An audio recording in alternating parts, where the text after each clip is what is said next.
Now let's start the news. In our first story, the Minister for Communications, Esla Owusu-Ekufo, says mobile telecommunication networks are effectively robbing consumers in the implementation of the communication service tax. According to her, the telecom companies are taking advantage of the 3% increment in the CST to pass on the entire tax to subscribers whilst retaining their unused data and voice bundles. Addressing journalists at the Meet the Press series right here in Accra, the minister said sanctions would be imposed on the telcos that fail to comply with the directive not to charge the CST upfront. It must be said that from 2008 to 30th September 2019, mobile network operators had been absorbing the 6% CST, and as far as the subscriber experience was concerned, but they suddenly decided to stop that practice when nothing had changed apart from the 3% increase in the rate of the existing tax. Get Fund, NHIL and VAT levies are all deducted based on usage and not on an upfront deduction upon recharge. The ministry met network operators and the regulator on 7th and 8th October 2019, just a week after this tax came into effect, on this unusual practice, which flew in the face of industry experience. And we were informed by the network operators that they took advantage of the 3% increase to pass on the entire tax to subscribers. This has effectively increased their profit margins at the expense of subscribers when there has been no other change in their operational environment. Whatever they may have lost in absorbing the 6% CST, they more than made up for it by refusing to roll over credit that had been paid for by consumers but remained unused on the expiration of the bundle period. They are now effectively robbing consumers by passing on the full tax while retaining the unused data and voice bundles on that. And if they persist, the requisite sanctions will be applied. If they want to continue doing business in this country, they will respect our laws. All of them are are multinationals. They operate in other jurisdictions. They know better than to flout the laws of the jurisdictions in which they operate as sanctions attached to it. We've had an extremely cordial relationship with them. I used to be in the industry. We work with them to resolve many challenges and are ready to assist them to navigate through this space as well. But we will not countenance this imposition of untold, unwarranted suffering on the people of Ghana. However, the minority in Parliament has described as illegal this directive by the Ministry of Communications. Kaisel Atoforsen is minority spokesperson on finance. Understand taxation, and that's why they are making that kind of conclusions. They are not tax experts. They have no knowledge on taxation, so they should not dabble in things that they do not understand. In fact, it is an illegal letter, and I will encourage the telcos to ignore that letter because it cannot be accepted.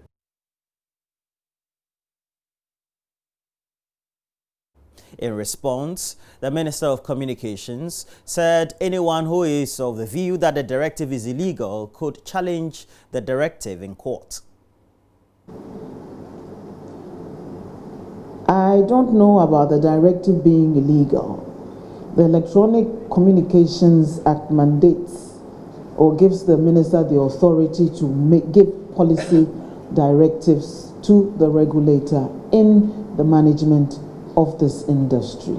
It doesn't prescribe the manner in which those policy directives should be given or limit the scope of the policy directives. And so those who are saying that it is illegal, I would urge them, if they like, to challenge it in the proper forum, and we will engage with them accordingly. The law passed by Parliament is clear that the communication service tax is a usage tax. It is imposed, levied on charges payable by a user of an electronic.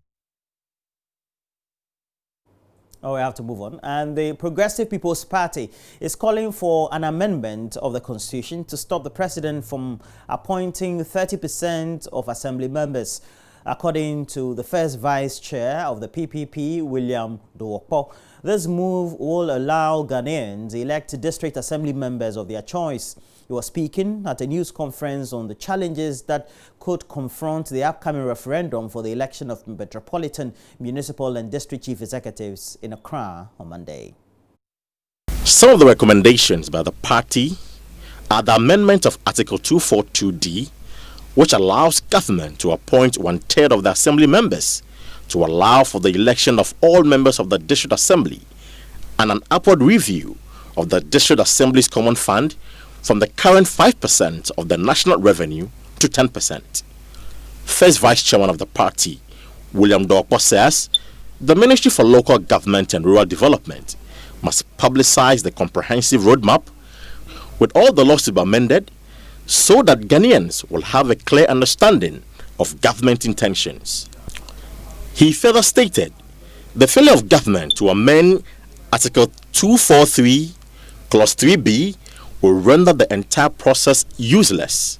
The fetish about amending 55(3) is just to make it possible for NDC, NPP, PPP to openly say we are sponsoring Mr. Parker Akon to be MCE of Cape Coast. That's all it does. It doesn't change anything. Now, the critical one is the appointment by the president. So if we amend 55 without amending 243, we have not changed anything. Now, even there is another clause that allows the president to fire the district chief executive. And we are contending that if the president is not given powers in the Constitution to fire even the assemblyman, he is not empowered to fire the member of parliament. Why should we or the Constitution allow him to have the power to fire the MMDCE elected by the people? I mean, that is not on. It should not happen. So we are only seeking clarity. And we are all for the referendum to make it partisan. In fact, district assembly election is partisan anyway. The PPP is also calling on Ghanaians to be vigilant and participate fully in the referendum for an overwhelming yes vote in the upcoming referendum. All eligible voters are hereby encouraged to come out in their numbers to vote at the assembly elections in December, and also vote yes in the referendum to meet the 40% voter turnout rate and the 75% yes vote required. The party says they expect stakeholders and the committee leading the process to consider all the issues raised so that no one feels shortchanged at the end of the process.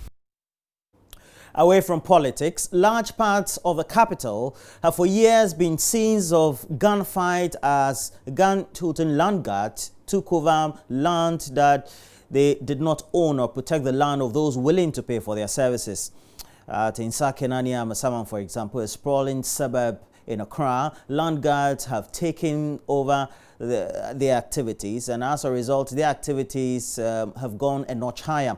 They are filling riverbanks and selling them to developers scrambling for space in a crowded, poorly planned and haphazardly built city. In the following report, Latif Idris explores the dangers and risks associated with the unlawful, unregulated land reclamation, the river, and the immediate and long-term impact it could have on residents and the country. Nsakina is a traditional Ga community with a population of about 1,000 people. The fast developing suburb is caught up in the urban sprawl. River Nsaki, on which I am literally standing, is one of the tributaries of the Wager Dam and the Densu River. But at the blind side of the authorities, some faceless individuals are pushing the boundary of the river by reclaiming it with laterite and garbage, risking lives and setting the stage for a future disaster. Land guarding is a major problem here, and lives and property have been lost as a result. Queen Mother of the area, Nasakwa I, has been working with the assembly to end the dangerous development of reclaiming and selling parts of the Nsaki River. But so far, nothing has changed. Developers are busily filling parts of the Nsaki River with materials to put up a fuel station. The station adds to a chain of homes that have already been built on this otherwise flowing water body, which is now a shadow in its former self.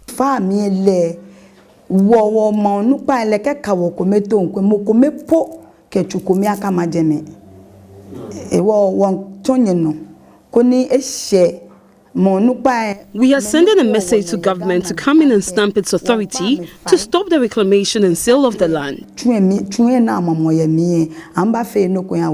A scientist at CSIR, Mr. Amechichi, says the practice has the potential of impacting the rate of flow of river with devastating effect. When there's flash flooding, that is sudden rain, with sudden intense rainfall, it leads to severe flooding that may wash away properties, destroy property, redistribute contaminated water into people's homes, contaminate wells that serve as drinking water for many people in poor areas, in the urban areas. It also has the potential of fueling climate change, a phenomenon that no country under the sun, according to the International Panel on Climate Change, has the capacity to fully deal with. Abdullah Moksit is secretary of the International Panel on Climate Change. All the activities.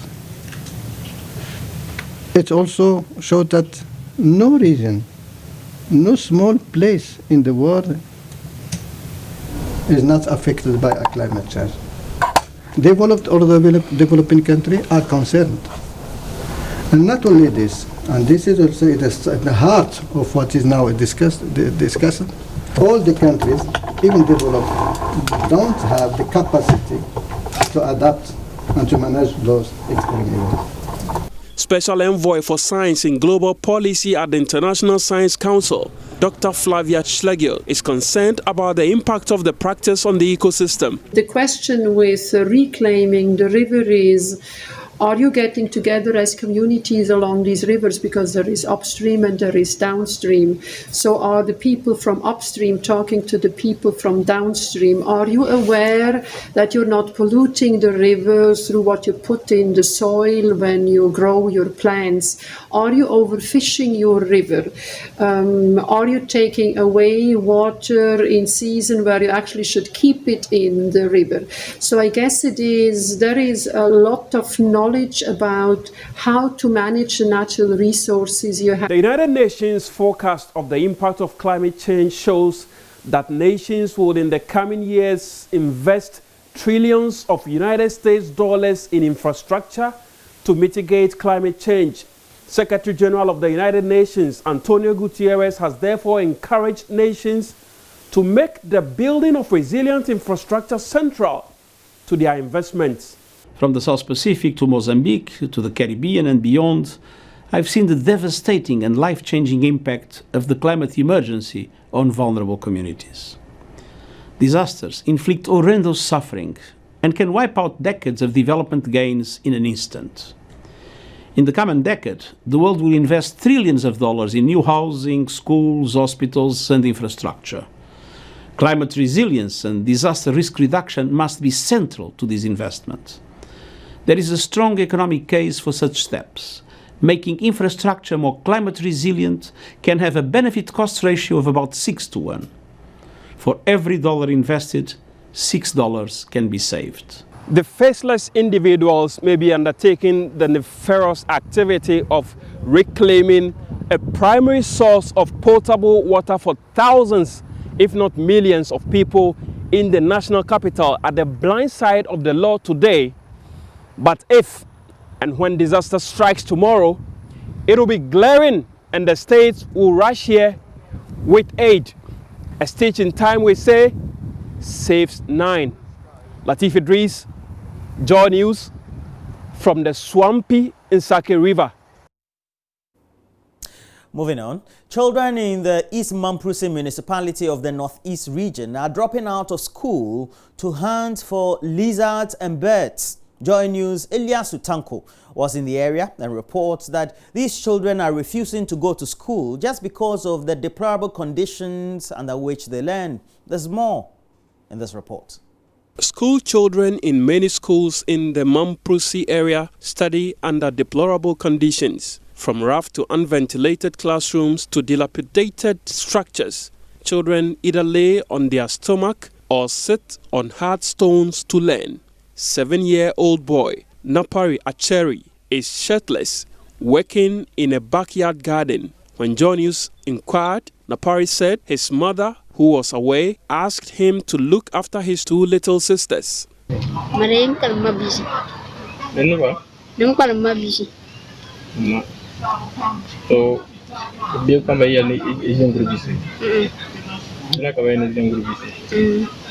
So apart from this group of Kakilano,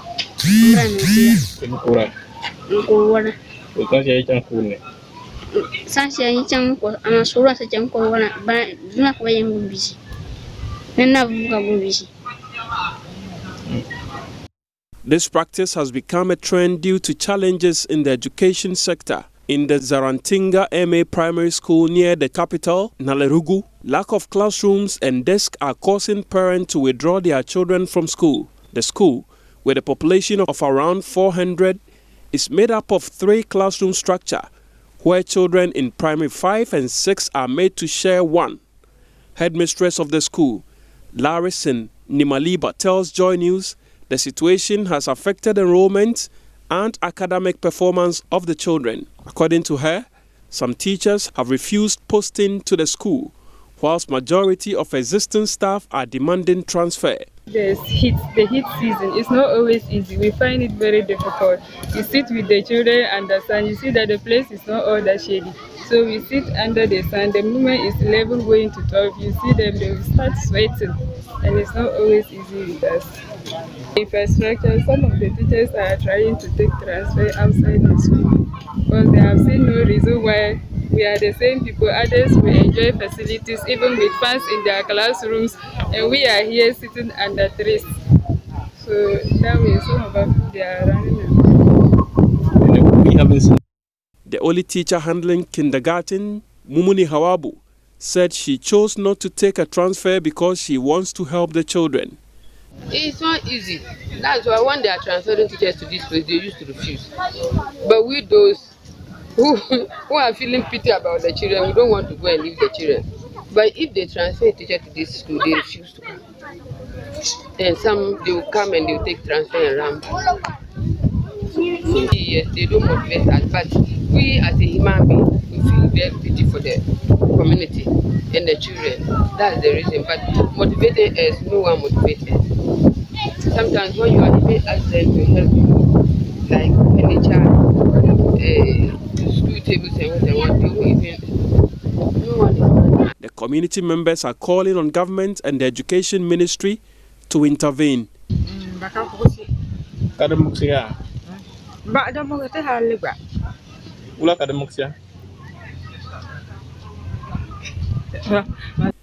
Education authorities, Office of the Municipal Chief Executive were both not available for comment.